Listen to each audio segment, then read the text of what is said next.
ശ്രീ ഗണപതായ നമ. അവിഘ്നമസ്തു. ഗും ഗുരുഭ്യോ നമഃ. ഓം ശുക്രായ നമഃ. എല്ലാവർക്കും നമസ്കാരം. വിവാഹ സംബന്ധമായ വിഷയങ്ങൾ അവതരിപ്പിക്കുന്നതിൽ പ്രധാന വിഷയമായ സ്ത്രീ പുരുഷ ജാതകങ്ങളിലെ പൊരുത്ത ചിന്ത എങ്ങനെ നടത്താം എന്നുള്ളതാണ് പ്രതിപാദ്യം. സ്ത്രീക്കും പുരുഷനും പും നാമമെന്ന നരകമുണ്ടെന്ന് പറയപ്പെടുന്നു. ആ പാപസമ്പൂർണമായ നരകത്തിൽ നിന്നും വിമുക്തി സന്തതികൾ വഴിയാണ്. വംശാഭിവൃദ്ധി നിലനിർത്തുവാനും പിറന്ന കുലത്തിൻ്റെ ഗുണം നിലനിർത്തുവാനും പൈതൃകമായ ബലികർമ്മങ്ങൾ അനുഷ്ഠിച്ച് ധർമ്മം നിലനിർത്തി പോരാനും സാധിക്കുന്നത് ഉത്തമ സന്തതികൾ വഴിയത്രേ. അതിൻ്റെ മൂലകാരണഭൂതർ വിവാഹത്തിലൂടെ ഒന്നിക്കുന്ന ദമ്പതികൾ തന്നെ. ഇങ്ങനെ വിശുദ്ധവും ദൈവികമായ ഒരു കർമ്മമായതുകൊണ്ട് തന്നെ ദമ്പതികളാകാൻ പോകുന്ന ഭാര്യാഭർത്തൃ ജാതകങ്ങളെ സൂക്ഷ്മമായി വിലയിരുത്തി പൊരുത്തപ്പെടുത്തിയാൽ സുദീർഘമായ ഒരു വിവാഹ ജീവിതം സാധ്യമാകും. വളരെ ഗഹനമായ വിഷയമെന്നറിഞ്ഞുകൊണ്ട് തന്നെ പ്രധാനപ്പെട്ട ചില കാര്യങ്ങൾ ശ്രദ്ധയിൽ കൊണ്ടുവരുവാനാണ് ഞാൻ ശ്രമിക്കുന്നത്. ജ്യോതിഷപരമായി വീക്ഷിക്കുമ്പോൾ രാശി, ഭാവങ്ങൾ, ഗ്രഹങ്ങൾ എന്നിവയും അവയുടെ സ്വഭാവങ്ങളും ശുഭപാപത്വം, ശത്രുമിത്രസ്ഥിതി, കാരകത്വം, യോഗങ്ങൾ, ആയുസ് തുടങ്ങിയവയെല്ലാം ചിന്തിച്ച് വേണം വിവാഹ ജീവിതത്തെ മനസ്സിലാക്കുവാൻ. പ്രശ്നമാർഗം ഉത്തരാർത്ഥത്തിൽ വിവാഹപടലം എന്ന 21-ാം അധ്യായത്തിൽ ആചാര്യൻ പറഞ്ഞിരിക്കുന്നത് രാശിപ്രോക്തം ഗ്രഹോക്തം പുനരുടുഗതിതം ചോടു സംബന്ധി ബിർവ എന്ന ശ്ലോകത്തിലൂടെ രാശി കൊണ്ടും ഗ്രഹത്തെ കൊണ്ടും നക്ഷത്ര കൊണ്ടും നക്ഷത്ര സംബന്ധികളായവയെ കൊണ്ടും രജുകൊണ്ടും പിന്നെ വയസ്സുകൊണ്ടും അഷ്ടവർഗം കൊണ്ടും ആസക്തി കൊണ്ടും യാതൊരു ആനുകൂല്യങ്ങളാണോ വേണ്ടത് അവയെല്ലാം വേണ്ട വിധം ചിന്തിച്ച് വിവാഹത്തെക്കുറിച്ചുള്ള തീരുമാനം ദൈവജ്ഞനാൽ നിർവഹിക്കപ്പെടണം എന്ന് പറയുന്നു. അപ്പോൾ പൊരുത്ത ചിന്തയിൽ പ്രധാനമായിട്ടും ചിന്തിക്കേണ്ടത് നക്ഷത്രപ്പൊരുത്തം, പാപസാമ്യം, ദശാസന്ധി എന്നിവയാണ്. അതായത് നക്ഷത്രപ്പൊരുത്ത ചിന്ത എന്ന് പറയുന്നത് ദമ്പതികളുടെ ജന്മനക്ഷത്രാദികൾ കൊണ്ട് അന്യോന്യമുള്ള ആനുകൂല്യം ചിന്തിക്കേണ്ടതിനെയാണ്. അടുത്തത് ഭാവചിന്ത കൊണ്ടാണ് പാപസാമ്യം ചിന്തിക്കേണ്ടത്. ഭാവചിന്ത എന്ന് പറയുമ്പോൾ നമുക്കറിയാമല്ലോ, വിവാഹചിന്തയിൽ 7-ാം ഭാവത്തിന് തന്നെയാണ് വളരെ പ്രാധാന്യം കൊടുത്തിട്ടുള്ളത്. വിവാഹ മദനാലോക ഭാര്യാഭർത്തൃ സമാഗമ എന്ന 7-ാം ഭാവത്തെ പ്രശ്നമാർഗാചാര്യൻ വിശദീകരിച്ചിട്ടുമുണ്ട്. അപ്പോൾ തന്നെ നമുക്ക് മനസ്സിലാക്കാം 7-ാം ഭാവത്തിന് സപ്തമഭാവത്തിനാണ് ആചാര്യം പ്രാധാന്യം കൽപ്പിച്ചിരിക്കുന്നത്. അതുപോലെ തന്നെ അഷ്ടമഭാവം, ആയുസിൻ്റെ സ്ഥാനമായ അഷ്ടമഭാവം ത്തിനും പ്രാധാന്യമുണ്ട്. പിന്നെ അതുപോലെ ലഗ്നം 2, 4, 12 ഇവയ്ക്കും പ്രാധാന്യം വരുന്നു. എന്തെന്നാൽ ലഗ്നത്തിൽ നിന്നുള്ളൊരു പാവൻ്റെ ദൃഷ്ടി 7ലേക്കാണല്ലോ. അതുപോലെ 2-ൽ നിന്നാൽ അഷ്ടമഭാവമായ ആയുസിലേക്ക്, 4-ൽ നിന്നാലോ നമുക്കറിയാം കുജൻ പോലെയുള്ള പാവങ്ങൾക്ക് 7 ങ്ങളിലോട്ട് അപ്പോൾ ദൃഷ്ടി വരും. അപ്പോൾ 4ഉം പ്രാധാന്യമുള്ളതാണ്. ഇനി 12 ആണെങ്കിലോ ശയനഭാവമാണ്. അപ്പോൾ അവിടെ അതും ജാതക ചിന്തയിൽ പൊരുത്ത ചിന്തയിൽ വളരെ പ്രാധാന്യമുള്ള കാര്യമാണ്. അപ്പോൾ ഈ ഭാഗങ്ങളിലൊക്കെ പാവം നിന്നാൽ തതുല്യമായ പാവൻ മറ്റേ ജാതകത്തിലും വേണം. ഇതാണ് ചുരുക്കത്തിൽ പാപസാമ്യ ചിന്ത. അപ്പോൾ അതിനെപ്പറ്റി നമുക്ക് ഓരോന്നും വിശദമായി നോക്കേണ്ടതുണ്ട്. ഈ പാപസാമ്യം എന്ന് പറയുമ്പോൾ ഓരോ ഗ്രഹങ്ങളുടെയും പാപത്വത്തെപ്പറ്റി നമുക്ക് മനസ്സിലാക്കണം.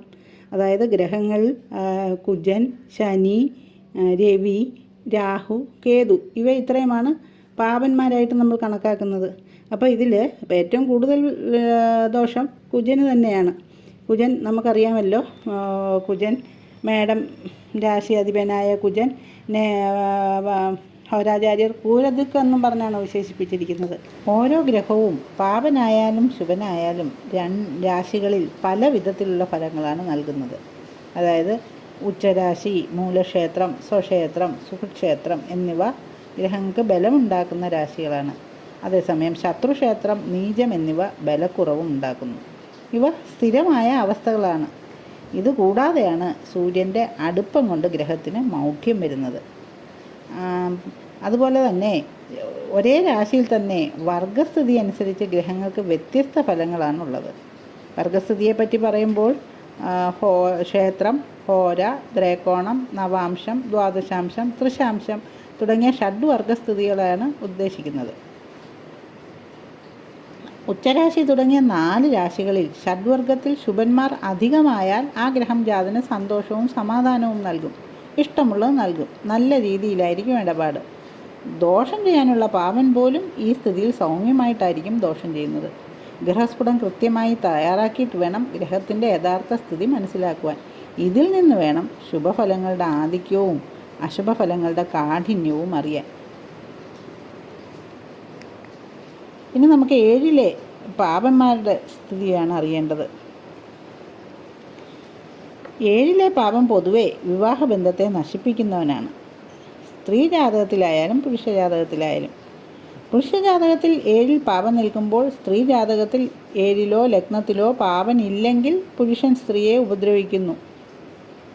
7-ൽ പാപൻ ഉണ്ടായാൽ പുരുഷൻ്റെ അതിക്രമങ്ങളെ തടയുന്നതിന് സ്ത്രീയുടെ സ്വഭാവം തയ്യാറായിരിക്കും. അതിനാൽ അനുഭവത്തിൽ ഐക്യമായിരിക്കും.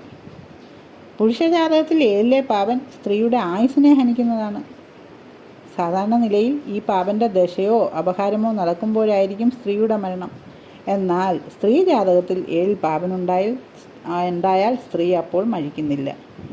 പുരുഷ ജാതകത്തിൽ ലഗ്നത്തിലോ 7-ലോ പാപം നിൽക്കുന്നതിന് പരിഹാരമായി സ്ത്രീ ജാതകത്തിൽ ലഗ്നത്തിലോ 7-ലോ പാപം നിന്നാൽ മതി. ഒരു പാപന് ഒരു പാപൻ, 2-ന് 2 എന്ന ക്രമത്തിൽ.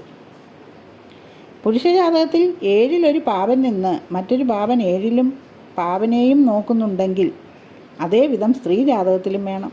7-ൽ തന്നെ പാപൻ നോക്കണം. ലഗ്നത്തിൽ നിൽക്കുന്ന പാപൻ 7-ൽ നോക്കുമല്ലോ. കൂടാതെ ഒരു പാപൻ 7-ൽ നിൽക്കണം. അതായത് പുരുഷ ജാതകത്തിൽ 7-ൽ പാപൻ നിന്നാൽ 1, നോക്കുമ്പോൾ 1, ഇങ്ങനെ 2 ദോഷം. ഇതേവിധം സ്ത്രീ ജാതകത്തിലും 2 ദോഷം വേണം. ഏത് ഭാവങ്ങളിൽ ഗ്രഹം നിന്നാലും പ്രശ്നമില്ല. ശത്രുമിത്ര രാശി ഗ്രഹസ്ഥിതി ചിന്തിക്കണം. 7-ലെ പാപസ്ഥിതിക്കാണ് കൂടുതൽ ദോഷം.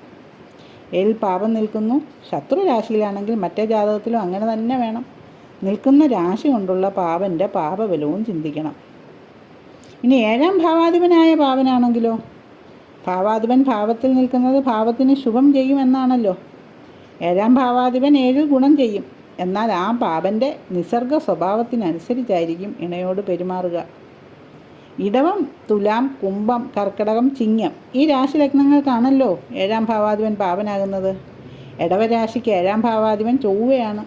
ചൊവ്വ 7-ൽ വൃശ്ചികത്തിൽ നിന്നാൽ ഭാര്യയെ കൊണ്ടുള്ള സുഖം അനുഭവിക്കാം. എന്നാൽ ചൊവ്വയ്ക്ക് 12-ാം ഭാവാധിപത്യവുമുണ്ട്. 12, 2 ഭാവങ്ങളുടെ ഫലം ആ ഭാവങ്ങളിലിരിക്കുന്ന ഗ്രഹത്തിൻ്റെ സ്വഭാവമനുസരിച്ചായിരിക്കുമെന്ന് ജാതക ചന്ദ്രികയിൽ ലഗ്നാദിതീയേശോ എന്ന ശ്ലോകം കൊണ്ട് പറഞ്ഞിട്ടുണ്ട്. അതായത് മേടത്തിൽ രാഹുവോ ശനിയോ സൂര്യനോ നിന്നാൽ ഇടവലഗ്നത്തിന് 7-ൽ നിൽക്കുന്ന ചൊവ്വ അനിഷ്ടഫലം ചെയ്യും. 12-ാം ഭാവം കൊണ്ട് ചിന്തിക്കുന്ന സ്ഥാനഭ്രംശം ച വൈകല്യം തുടങ്ങിയ ഫലങ്ങളായിരിക്കും ചെയ്യുക. ഇങ്ങനെ 7-ാം ഭാവാധിപൻ 7-ൽ ഇരുന്നാലും ചിലപ്പോൾ കളത്രക്ലേശം ഉണ്ടാക്കുന്നു. ഇങ്ങനെയുള്ള ചൊവ്വയെ മറ്റൊരു പാപം നോക്കിയാൽ കളത്ര മരണം തന്നെ ഉണ്ടാകുവാനുള്ള യോഗമാകും. കാരണം 7-ാം ഭാവാധിപനെയും ഭാവത്തെയും തൻ്റെ ദൃഷ്ടി കൊണ്ട് ആ പാപം നോക്കും. ഇങ്ങനെ 7-ാം ഭാവാധിപന് പാപദൃഷ്ടി, 7-ൽ പാപദൃഷ്ടി, 7-ാം ഭാവാധിപൻ്റെ മറ്റേ ഭാവമായ 12-ൽ പാപം നിൽക്കുന്നതിലുള്ള പാപത്വം, നിസർഗ പാപത്വം എന്നിങ്ങനെ 4 ദോഷങ്ങളാണ് വന്നുവിടുന്നത്. അതുകൂടാതെയാണ് 7-ൽ നിൽക്കുന്ന പാപൻ്റെ പാപവർഗസ്ഥിതി കൊണ്ടുള്ള ദോഷം. വർഗസ്ഥിതി പ്രത്യേകം നോക്കണമല്ലോ. ഇങ്ങനെ 7-ലോ 8-ലോ സ്വക്ഷേത്രത്തിൽ നിൽക്കുന്ന പാപൻ ശുഭഷഡ്വർഗത്തിലോ ശുഭഗ്രഹദൃഷ്ടിയിലോ ആണെങ്കിൽ ദോഷമില്ല. അല്ലെങ്കിൽ ശനി, സൂര്യൻ, ചൊവ്വ, രാഹു, കേതു എന്നിവർ 7-ാം ഭാവാധിപന്മാരായി 7-ൽ നിന്നാലും അവർ കളത്ര ക്ലേശമുണ്ടാകുന്നു. അതായത് രാഹുവും കേതുവും 7-ൽ നിന്നാലും എന്നിവർ അതിനാൽ ശുഭഷഡ്വർഗസ്ഥിതി, ശുഭദൃഷ്ടി, ശുഭയോഗം എന്നിവയോടുകൂടി സ്വക്ഷേത്രം തുടങ്ങിയ അവസ്ഥയിൽ 7-ൽ നിൽക്കുന്ന 7-ാം ഭാവാധിപനായ പാപം മാത്രമേ ദോഷം ചെയ്യാതിരിക്കുകയുള്ളൂ.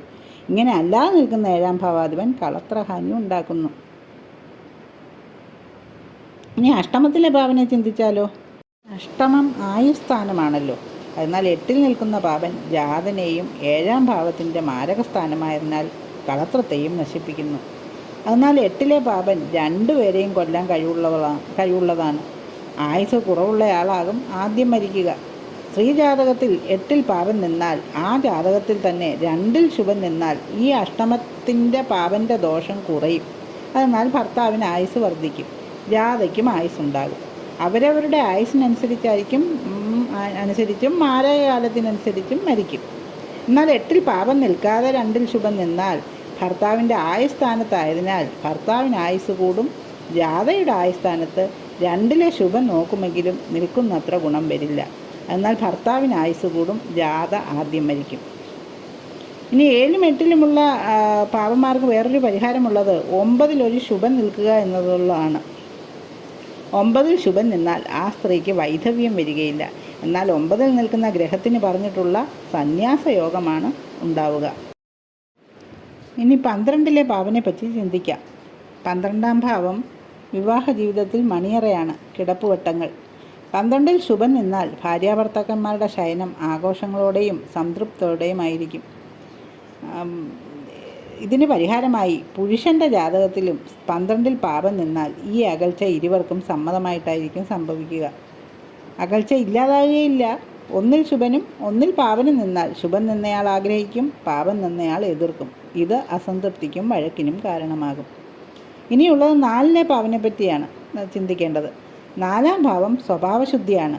അവിടെ ശുഭന്മാർ നിന്നാൽ തുറന്ന പുസ്തകം പോലെയായിരിക്കും ജാതൻ്റെ ജീവിതം. എല്ലാവരും അറിയുന്ന വിധമായിരിക്കും. പാപം നിന്നാൽ ആ വാതിലുകൾ കൊട്ടിയടയ്ക്കപ്പെടും. മനസ്സിൽ വെളിച്ചം കുറയും. രഹസ്യമായി കാര്യങ്ങൾ സൂക്ഷിക്കും. പുരുഷ ജാതകത്തിൽ 4-ൽ പാപനുണ്ടായാൽ അയാൾക്ക് സുഖം കുറവായിരിക്കും. സ്ത്രീ ജാതകത്തിൽ 4-ലെ ഗ്രഹം ചൊവ്വയായാൽ 7-ൽ നോക്കുന്നതിനാൽ പുരുഷ സംബന്ധമായിട്ടായിരിക്കും രഹസ്യ സൂക്ഷിപ്പ്. മറ്റ് പാവന്മാർക്കും 7-ൽ മുക്കാൽ ദൃഷ്ടി ഉണ്ടാകുമല്ലോ. അതിനാൽ പാവന്മാരുടെ 4-ലെ ഇരിപ്പ് അന്യപുരുഷ സംബന്ധവും അന്യ സ്ത്രീ സംബന്ധവും ഉണ്ടാക്കുന്നു.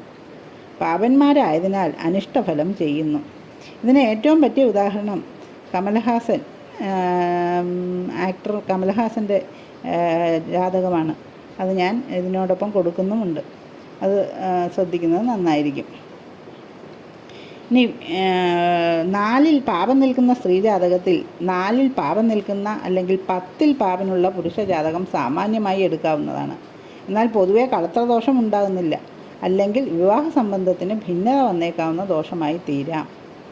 ഇനി അടുത്തത് ശുക്രനുള്ള പാപസംബന്ധത്തെ പറ്റിയാണ് ചിന്തിക്കേണ്ടത്. കളത്രകാരകനായ ശുക്രനുള്ള പാപസംബന്ധം വളരെ ഗുരുതരമായ കാര്യമാണ്. ശുക്രൻ്റെ 4-ലും 8-ലും പാപം നിന്നാൽ കളത്ര മരണമുണ്ടാകും. ശുക്രൻ്റെ ദശാപഹാര കാലങ്ങളിലോ 8-ൽ നിൽക്കുന്ന പാപൻ്റെ കാലങ്ങളിലോ ആകും അപകടം. ഇതിന് പരിഹാരമായി ഇക്കാലത്ത് കളത്രത്തിൻ്റെ ആയുസ്സിന് ദോഷമില്ലാത്ത, അതായത് മാരകദശ, ദശാസന്ധി, ദോഷകാലം എന്നിവ ഇല്ലാത്ത പുരുഷ ജാതകം എടുക്കുകയാണ് വേണ്ടത്. ശുക്രന് പാപയോഗമുണ്ടെങ്കിൽ പുരുഷ ജാതകത്തിലും തതുല്യമായ ദോഷമുണ്ടായാൽ സമാധാനമുണ്ടാകും.